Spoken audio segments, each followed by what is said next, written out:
ఇదే ఫ్రెండ్స్, నేను చిన్నప్పుడు అంతా ఇక్కడే ఆడుకుంది, పెరిగింది, పుట్టింది, పెరిగింది, చదివింది అంతా ఇదిగో ఇదే ఇల్లు. ఈ ఇల్లు ఇప్పుడు టోటల్గా శిథిలావస్థకు చేరింది. దీన్ని సిఆర్పి క్వార్టర్స్ అంటారు. ఈ ఇంట్లోనే, ఈ కింద ఇంట్లోనే మేము ఉండేవాళ్ళం ఇదివరకు. చూశారు కదా ఎట్లా అయిపోయిందో క్వార్టర్స్. ఇప్పుడు ఇక్కడ ఎవ్వరూ ఉంటారు అసలుకి. ఈ క్వార్టర్స్ అన్నీ ఖాళీ ఇంచుమించు.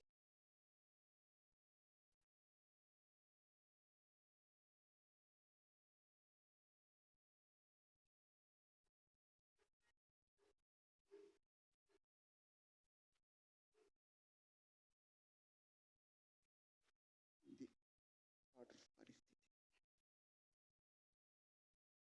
పుట్టింది పెరిగింది అంత ఇక్కడే ఆడుకుంటా ఉన్నాం. ఇది ఒక పెద్ద ప్లేస్ అన్నమాట. ఇవన్నీ డెస్ట్రాయ్ అయిపోయినాయి, శిథిలం అయిపోయినాయి, అసలుకి ఏమీ లేవు, ఇంతవరకు ఏమీ లేవు.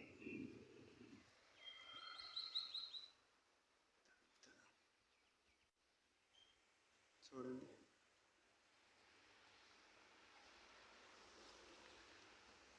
ఇదన్నమాట. అక్కడే నేను తిరిగింది. ఇదంతా ప్లేస్ అప్పటికిప్పటికి చాలా చేంజ్ అయిపోయింది. ఈ క్వార్టర్స్ అంతా కూడా శిథిలం అయిపోయింది.